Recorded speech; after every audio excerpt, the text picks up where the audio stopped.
नमस्कार, मैं हूं विंग कमांडर राकेश कुमार प्राशर। आज दशहरे के इस पावन अवसर पर आपको और आपके समस्त परिवार को मेरी और ऑर्गेनिक सेफ्टी की टीम की तरफ से हार्दिक शुभकामनाएं। दोस्तों, हम सब जानते हैं कि दशहरा दो संस्कृत शब्दों दशा अर्थात कंडीशन और हरा अर्थात टू डिफीट से मिलकर बना है। अगर हम गौर से देखें तो हमें इस शब्द में सुरक्षा का वास्तविक उद्देश्य छिपा दिखता है, यानी उन स्थितियों अर्थात कंडीशंस पर काबू पाना जो किसी दुर्भाग्यपूर्ण दुर्घटना का कारण बन सकती हैं। जबकि माना जाता है कि रावण के पुतले का दहन उन बुरी शक्तियों के विनाश का प्रतीक है जो किसी के पतन का कारण बन सकती हैं, मेरा यह भी मानना है कि यदि हम इस अवसर का उपयोग कार्यस्थल में दुर्भाग्यपूर्ण दुर्घटनाओं का कारण बनने वाली स्थितियों को नष्ट करने के लिए करते हैं तो हम एक ऐसे सुरक्षित कार्यस्थल सुनिश्चित करने में सक्षम होंगे जहां दुर्घटनाएं कभी अपना घिनौना सर नहीं उठा सकेंगी। आज अपने इस वीडियो में मैं 9 ऐसे सुरक्षा के सबक पेश करना चाहता हूं जो हम दशहरा के शुभ त्योहार से सीख सकते हैं। तो चलिए शुरू करते हैं। पहला सबक है, good always triumphs over evil. Dussehra बुराई पर अच्छाई की जीत का प्रतीक है। सुरक्षा के संदर्भ में यह भय और संभावित खतरों पर प्रोएक्टिव सेफ्टी मेजर्स की विजय का प्रतीक है। यह हमें रिस्की और अनसेफ एक्शंस के बजाय हमेशा सुरक्षित और नैतिक प्रथाओं को चुनना सिखाता है। दूसरा सबक है, क्लियर पर्पस। भगवान राम और उनकी सेना का एक क्लियर और कॉमन गोल था माता सीता को रावण के चुंगल से वापस लाना। सुरक्षा में कर्मचारियों को प्रेरित रहने के लिए सुरक्षा उपायों के उद्देश्य और महत्व की स्पष्ट समझ की बहुत आवश्यकता होती है। भगवान राम अपनी सेना की सीमाओं और आने वाले असंख्य चुनौतियों से पूरी तरह परिचित थे। उन्होंने सभी चुनौतियों का साहस और दृढ़ संकल्प के साथ सामना किया। इसी तरह सुरक्षा में भी अपनी सीमाओं के बारे में जागरूक रहना और कठिनाइयों का सामना करने पर भी निर्धारित सेफ्टी प्रोटोकॉल्स का पालन करके चुनौतियों पर काबू पाना बेहद आवश्यक है। संगठन ही नहीं, हर कर्मचारी को संभावित खतरों के बारे में जागरूक होना चाहिए और उन्हें कम करने के लिए लगातार कदम उठाने चाहिए, क्योंकि सतर्क रहने से ही खतरों से निपटा जा सकता है। तीसरा सबक है, eradicating the inner demons. Ravan के पुतले का दहन काम, क्रोध, मद, मोह, लोभ, स्वार्थ, ईर्ष्या, अन्याय, बेईमानी और अहंकार जैसे आंतरिक राक्षसों के उन्मूलन को दर्शाता है।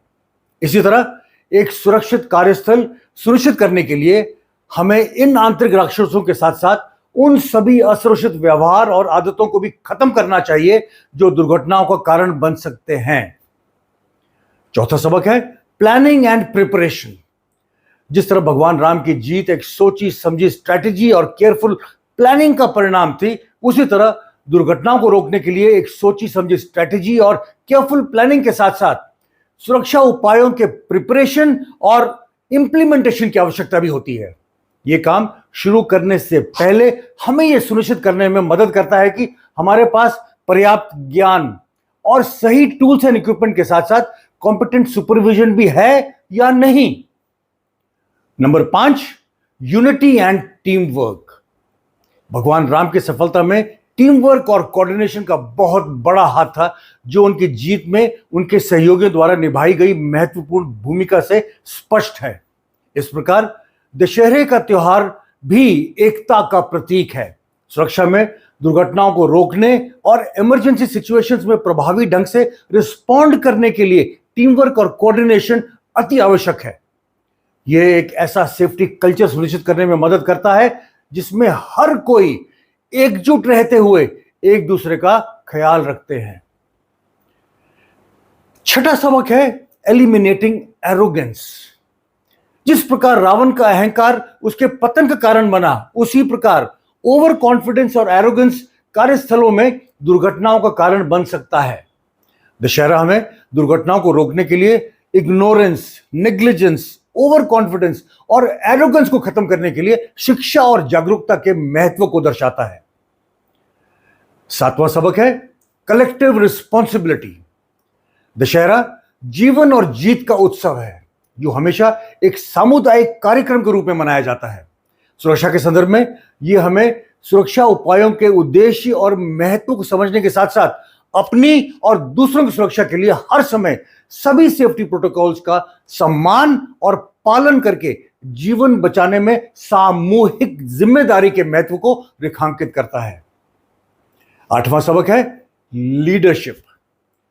रावण पर विजय में भगवान राम का नेतृत्व हमें राइटियसनेस, क्लियर कम्युनिकेशन और स्ट्रेटेजिक प्लानिंग के महत्व को दर्शाता है। इसी तरह सेफ्टी लीडर्स को असरदार और प्रभावी सेफ्टी प्लान्स तैयार करने चाहिए, सेफ्टी प्रोटोकॉल्स का स्वयं पालन करके सही उदाहरण स्थापित करना चाहिए और इफेक्टिव कम्युनिकेशन के द्वारा यह सुनिश्चित करना चाहिए कि प्रत्येक कर्मचारी सभी सेफ्टी प्रोटोकॉल्स को भली भांति समझ रहे हैं या नहीं। जब लीडर्स सुरक्षा को प्राथमिकता देते हैं और सुरक्षा पहल में सक्रिय रूप से शामिल होते हैं तो वे अपनी टीम को भी इसका पालन करने के लिए प्रेरित करते हैं। यह मैनेजमेंट कमिटमेंट तो दर्शाता ही है, साथ ही साथ इफेक्टिव एम्प्लॉय एंगेजमेंट को भी प्रोत्साहित करता है जो एक प्रभावी सेफ्टी कल्चर को बढ़ावा देता है। और आखिर में 9वां सबक जो हम दशहरा से ले सकते हैं वह है सेल्फ मोटिवेशन। जिस तरह लक्ष्मण जी के जीवन को बचाने के लिए हनुमान जी के अटूट दृढ़ संकल्प ने कठिन चुनौतियों के बावजूद संजीवनी बूटी लाने के लिए उन्हें प्रेरित किया, उसी तरह सभी कर्मचारियों को सुरक्षा को प्राथमिकता देने के लिए आंतरिक रूप से प्रेरित होना चाहिए कि उनके कार्य किसी का जीवन बचा सकते हैं। सेल्फ मोटिवेशन सेफ्टी प्रोटोकॉल्स का पालन करने की प्रतिबद्धता को बढ़ावा देती है, जिससे न केवल खुद की सुरक्षा होती है बल्कि दूसरों की भी सुरक्षा होती है। सेल्फ मोटिवेशन इस बात की प्रतिबद्धता को भी बढ़ावा देती है कि सुरक्षा केवल कुछ नियमों का पालन करना नहीं बल्कि एक डीप रूटेड वैल्यू है जो एक मजबूत सेफ्टी कल्चर बनाने के लिए बेहद आवश्यक है। दोस्तों, दशहरा न केवल बुराई पर अच्छाई की जीत का जश्न मनाता है बल्कि व्यक्तियों को आत्मनिरीक्षण करने, अपने दिल और दिमाग को शुद्ध करने और खुद को पहले से बेहतर संस्करण बनाने के प्रयास करने के लिए भी प्रेरित करता है। आइए हम इन शिक्षाओं को अपनाकर सभी की भलाई सुनिश्चित करने के लिए और सेफ्टी कल्चर को बढ़ावा देने के लिए अपनी प्रतिबद्धता सुनिश्चित करें। मुझे यकीन है कि दशहरे से मिली यह सीख हमें सुरक्षित और समृद्ध भविष्य की ओर ले जाएगी। दशहरे के इस पावन पर्व पर आप सबको एक बार फिर बहुत बहुत शुभकामनाएं। नमस्कार, जय हिंद।